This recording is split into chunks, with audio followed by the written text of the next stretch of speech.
Hi all. ഇന്ന് നമ്മൾ പഠിക്കുന്ന സ്വിച്ച് സ്റ്റേറ്റ്മെന്റിനെ കുറിച്ചാണ്. നമ്മൾ കഴിഞ്ഞ ദിവസം ബ്രാഞ്ചിങ് സ്റ്റേറ്റ്മെന്റ്സ് കുറേ പഠിച്ചിരുന്നു. ഇഫിന്റെ പല തരത്തിലുള്ള ഇഫുകൾ നമ്മൾ പഠിച്ചിരുന്നു. ഇനി പഠിക്കാനുള്ളതാണ് സ്വിച്ച് സ്റ്റേറ്റ്മെന്റ് എന്ന് പറയുന്നത്. നമ്മൾ ഇഫ് എൽസ് സ്റ്റേറ്റ്മെന്റ് പറഞ്ഞപ്പോൾ പറഞ്ഞത് ഇഫ് ഒരു കണ്ടീഷൻ, ആ കണ്ടീഷൻ ട്രൂ ആണെങ്കിൽ കുറച്ച് സ്റ്റേറ്റ്മെന്റ് ചെയ്യുക, ആ കണ്ടീഷൻ ഫോൾസ് ആണെങ്കിൽ വേറെ കുറെ സ്റ്റേറ്റ്മെന്റ് ചെയ്യുക എന്നുള്ളതായിരുന്നു പറഞ്ഞത്. ഇവിടെ ഈ സ്വിച്ച് സ്റ്റേറ്റ്മെന്റ് ഉപയോഗിക്കുമ്പം നമ്മളുടെ ആ കണ്ടീഷൻ ഉണ്ടല്ലോ, അല്ലെങ്കിൽ ഒരു എക്സ്പ്രഷൻ എന്ന് നമുക്ക് പറയാം, അതിന് പല വാല്യൂസ് വരാം.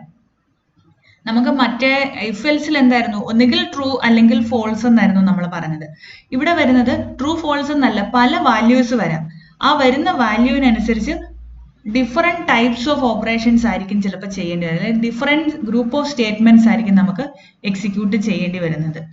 നിങ്ങൾ ഇങ്ങനെ മനസ്സിലാക്കുക, ഒരു എക്സ്പ്രഷന് മോർ ദാൻ 2 വാല്യൂസ് വരുമ്പോൾ നമുക്ക് എന്ത് ചെയ്യാം, ഈ സ്വിച്ച് സ്റ്റേറ്റ്മെന്റ് ഉപയോഗിക്കാൻ ഒക്കുന്നത്. അവിടെ എന്താണെന്ന് വെച്ചാൽ ഇതിന് മോർ ദാൻ 2 വാല്യൂസ് വരുന്നു. അപ്പൊ അവിടെ ആ ഓരോ വാല്യൂവിനും അനുസരിച്ച് എന്താണ് ഒരു ഗ്രൂപ്പ് ഓഫ് സ്റ്റേറ്റ്മെന്റ്സ് ആയിരിക്കും നമുക്ക് എക്സിക്യൂട്ട് ചെയ്യേണ്ടത്.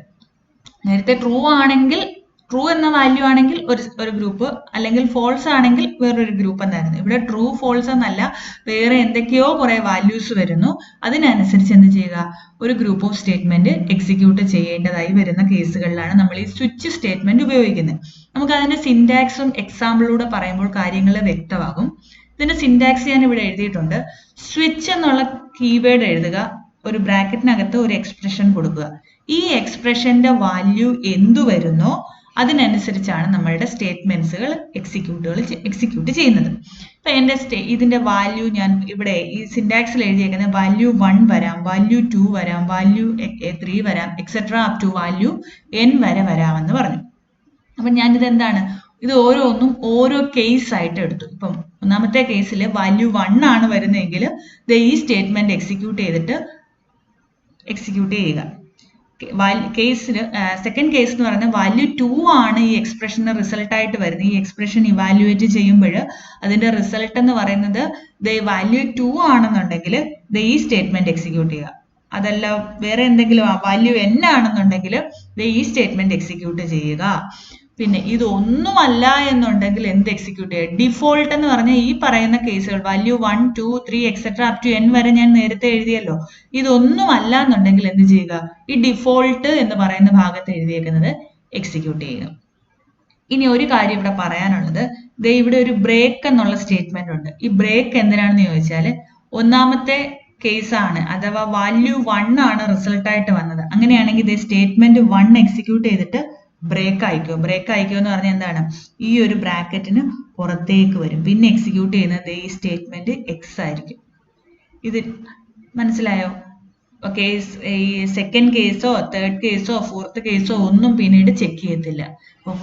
ഫസ്റ്റ് കേസാണ് സാറ്റിസ്ഫൈ ആകുന്നില്ല, ഫസ്റ്റ് കേസാണ് നമ്മൾ എക്സിക്യൂട്ട് ചെയ്യുന്നതെന്നുണ്ടെങ്കിൽ എന്താണ്, അത് എക്സിക്യൂട്ട് ചെയ്തതിന് ശേഷം എന്ത് ചെയ്യുക, ഈ സ്വിച്ച് സ്റ്റേറ്റ്മെന്റിന്റെ ഈ ഒരു ലൂപ്പ് എന്ന് പറയാനൊക്കത്തില്ല, ഈ ഒരു എന്താണ് ഇതിനകത്തിൽ നിന്നും പുറത്തേക്ക് വരിക. പിന്നെ അതിന് താഴെ ഈ ബ്രാക്കറ്റിന് താഴെ എന്താണ്, ഇവിടെ ഞാൻ നിങ്ങൾക്ക് മനസ്സിലാവാൻ വേണ്ടിയാണ് സ്റ്റേറ്റ്മെന്റ് എക്സ് എന്ന് എഴുതിയേക്കുന്നത്.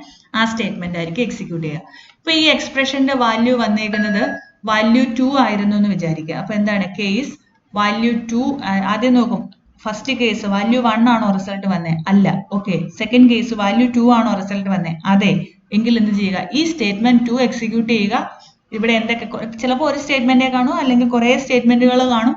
അതെല്ലാം എക്സിക്യൂട്ട് ചെയ്തിട്ട് നേരെ എന്താവുക, ബ്രേക്ക് ആവുക എന്ന് പറഞ്ഞാൽ നേരെ ഇവിടെ വന്ന് ഈ സ്റ്റേറ്റ്മെന്റ് എക്സ് ആയിരിക്കും പിന്നീട് എക്സിക്യൂട്ട് ചെയ്യുന്നത്. ഇത്രയേ ഉള്ളൂ സിന്റാക്സ്. ഇനി നമുക്കൊരു പ്രോഗ്രാം കൂടെ നോക്കാം.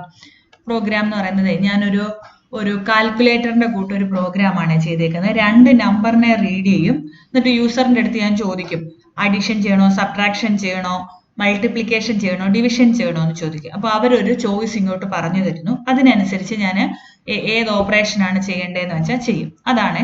അപ്പൊ എനിക്ക് ആദ്യം 2 നമ്പർ വേണം, പിന്നെ അതിന്റെ മൾട്ടിപ്ലിക്കേഷനോ അഡീഷനോ അതിന്റെ റിസൾട്ട് ഒക്കെ എടുത്ത് വെക്കാനായിട്ട് ഒരു വേരിയബിൾ വേണം. പിന്നെ ഞാൻ അവരോട് ചോദിക്കത്തില്ല എന്ത് ഓപ്പറേഷൻ ആണ് ചെയ്യേണ്ടത്, അവരൊരു ചോയ്സ് അവരോട് ചോദിക്കുന്നുണ്ടല്ലോ, ആ ചോയ്സ് എഴുതാൻ വേണ്ടി ഞാനൊരു വേരിയബിളൂടെ കൊടുത്തു. ഇവിടെ മനസ്സിലായില്ല എന്നുണ്ടെങ്കിൽ ഇനി മുമ്പോട്ട് വരുമ്പോൾ അത് മനസ്സിലായിക്കോളും ചോയ്സ് എന്തിനാണെന്നുള്ളത്. ആദ്യം 2 നമ്പറിനെ ഞാൻ റീഡ് ചെയ്തു, എ എന്നും ബി എന്നും കൊടുത്തു. അതിൽ നിന്ന് എന്ത് ചെയ്യുക, ഒരു ഓപ്പറേഷൻ ആദ്യം 2 നമ്പറിനെ റീഡ് ചെയ്ത് കഴിഞ്ഞു. ഇനി എന്ത് പറഞ്ഞു? ഏതെങ്കിലും ഒരു ഓപ്പറേഷൻ സെലക്ട് ചെയ്യാൻ പറഞ്ഞു. ഒന്നാമത്തെ ഓപ്പറേഷൻ അഡീഷൻ ആണ്, 2 എന്ന് പറയുന്നത് സബ്ട്രാക്ഷൻ ആണ്, 3 എന്ന് പറയുന്നത് മൾട്ടിപ്ലിക്കേഷൻ ആണ്, 4 എന്ന് പറയുന്നത് ഡിവിഷൻ ആണ്. അപ്പൊ ഇവരെന്താണ് ചെയ്യേണ്ടത്? അഡീഷൻ ആണ് വേണ്ടതെന്നുണ്ടെങ്കിൽ 1 എന്നുള്ള നമ്പർ കൊടുക്കുക. സെക്കൻഡ് സബ്ട്രാക്ഷൻ ആണ് വേണ്ടതെന്നുണ്ടെങ്കിൽ 2 എന്നുള്ള നമ്പർ എൻ്റർ ചെയ്ത് കൊടുക്കുക. അപ്പൊ അവർ അതിലൊരു 1, 2, 3, 4 ഏതെങ്കിലും ഒരു നമ്പർ എന്ത് ചെയ്യും? എൻ്റർ ചെയ്ത് കൊടുക്കും. അങ്ങനെ കൊടുക്കുമ്പോൾ അത് റീഡ് ചെയ്തെടുക്കാൻ വേണ്ടിയാണ് എനിക്ക് ചോയ്സ് എന്നൊരു വേരിയബിൾ ഞാൻ കൊടുത്തിരിക്കുന്നത്. Scanf percentage D and choice എന്ന് പറഞ്ഞത്. അപ്പൊ എന്താവും? എനിക്ക് ആ ചോയ്സ് 1 ആണോ 2 ആണോ 3 ആണോ 4 ആണോ വരുന്നതെന്നുള്ളത് റീഡ് ചെയ്തെടുക്കാൻ വേണ്ടിയാണ് ചോയ്സ്. ഈ റിസൾട്ട് എന്ന് പറഞ്ഞാൽ ഇവർ പറയുന്ന ഓപ്പറേഷൻ എന്താണോ അത് ചെയ്തിട്ട് അതിന്റെ റിസൾട്ട് എടുത്ത് വെക്കാൻ വേണ്ടിയാണ് റിസൾട്ട് എന്നൊരു വേരിയബിൾ കൊടുത്തത്. ഇപ്പൊ ചോയ്സ് 1 ആണെങ്കിൽ എന്ത് ചെയ്യാനാണ് പറയുന്നത്? അഡിഷൻ ആണ് ചെയ്യേണ്ടത്. അപ്പൊ result equal to A plus B. First choice ആണെങ്കിൽ സ്വിച്ചിൽ എന്താണ് എഴുതേണ്ടത്? എക്സ്പ്രഷൻ ചോയ്സിന്റെ വാല്യൂ എന്താണോ വരുന്നത്, സ്വിച്ചിൽ ഞാൻ എന്ത് എഴുതി? സ്വിച്ചിൽ ചോയ്സ് എന്ന് എഴുതി. ഈ ചോയ്സിന് എന്താണോ വാല്യൂ എന്നാണ് ഉദ്ദേശിക്കുന്നത്. കേസ് 1 ചോയ്സിൽ വരുന്ന വാല്യൂ 1 ആണെന്നുണ്ടെങ്കിൽ, 1 എന്ന് പറഞ്ഞാൽ അഡീഷൻ, റിസൾട്ട് എന്ന് പറഞ്ഞാൽ എ പ്ലസ് ബി ആണ്. അത് കണ്ടുപിടിച്ചിട്ട് പ്രിന്റ് ചെയ്ത് കൊടുക്കുക, പിന്നെ ബ്രേക്ക് ആവുക. ഇനി ചോയ്സിന്റെ വാല്യൂ 2 ആണ് വരുന്നതെങ്കിൽ സബ്ട്രാക്ട്. റിസൾട്ട് എന്ന് പറയുന്നത് എ മൈനസ് ബി ആണ്. നിങ്ങൾ ഇവിടെ ചോദിക്കുക എ മൈനസ് ബി ആണോ ബി മൈനസ് എ ആണോ? അത്രയും ഡീപ്പായിട്ട് നോക്കണ്ട. നമ്മൾ ഇവിടെ നോക്കുന്നത് വെറുതെ ഒന്ന് എന്താ സ്വിച്ചിന്റെ ആ ഒരു സിന്റാക്സ് മനസ്സിലാവുന്ന ഒരു എക്സാമ്പിളിന് ഞാൻ ഇവിടെ കൊടുത്തിട്ടുള്ളൂ കേട്ടോ. ആദ്യം കൊടുത്ത നമ്പറെ മൈനസ് രണ്ടാമത് കൊടുത്ത നമ്പർ, അത്രേ ഞാൻ ഉദ്ദേശിച്ചുള്ളൂ. Result equal to A minus B എന്ന് കൊടുത്തു. അത് കണ്ടുപിടിച്ചിട്ട് പ്രിന്റ് ചെയ്തു, ബ്രേക്ക് ആവുക.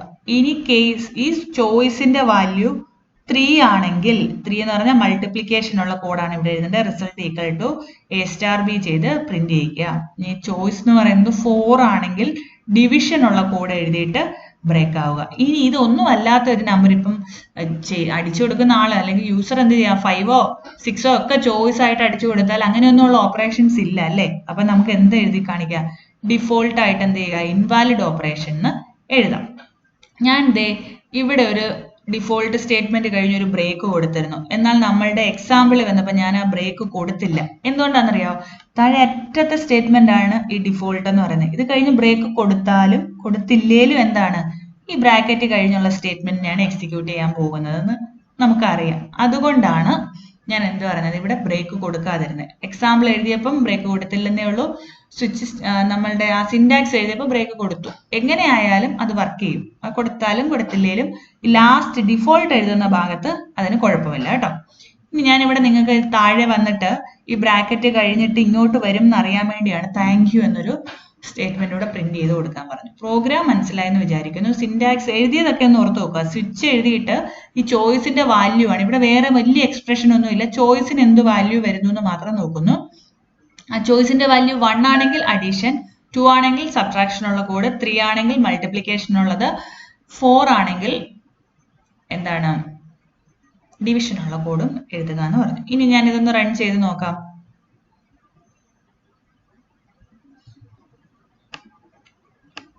റൺ ചെയ്ത് നോക്കുമ്പോൾ എൻ്റർ 2 നമ്പേഴ്സ്, ഞാൻ നമ്പറിന് കൊടുത്തു. ഇപ്പോൾ 5ഉം 7ഉം. അപ്പൊ എന്നോട് പറഞ്ഞു select an operation. 1 4 addition, 2 subtraction ആണെങ്കിൽ, 3 മൾട്ടിപ്ലിക്കേഷൻ ആണ്, 4 ഡിവിഷൻ ആണ്. ഇതിൽ ഏതെങ്കിലും ഒരു നമ്പർ ഞാൻ സെലക്ട് ചെയ്യണം. ഞാൻ 3 സെലക്ട് ചെയ്തു. റിസൾട്ട് എന്ന് പറയുന്നത് 35 ആണ്. 7 × 5 35 ചെയ്തു. പിന്നെ എന്ത് ചെയ്തു? പിന്നെ മൾട്ടിപ്ലിക്കേഷൻ കഴിഞ്ഞ് ഡിവിഷനോ അഡീഷനോ സബ്ട്രാക്ഷനോ ഒന്നും ചെയ്തില്ല. നേരെ എന്ത് വന്നു? നമ്മുടെ പ്രോഗ്രാമിൽ നേരെ താഴെ വന്നിട്ട് ഈ റിസൾട്ട് പ്രിന്റ് ചെയ്ത് കാണിച്ചു. നേരെ താഴെ വന്ന് താങ്ക് യു എന്നുള്ളതാണ് നമ്മുടെ റിസൾട്ട് കഴിഞ്ഞിട്ട് പ്രിന്റ് ചെയ്തേക്കുന്നത്. ഇത്രയേ ഉള്ളൂ. ഈ വീഡിയോ ഒരു തവണയും കൂടെ കേട്ടിട്ട് മനസ്സിലായോ എന്ന് നോക്കുക. Thank you.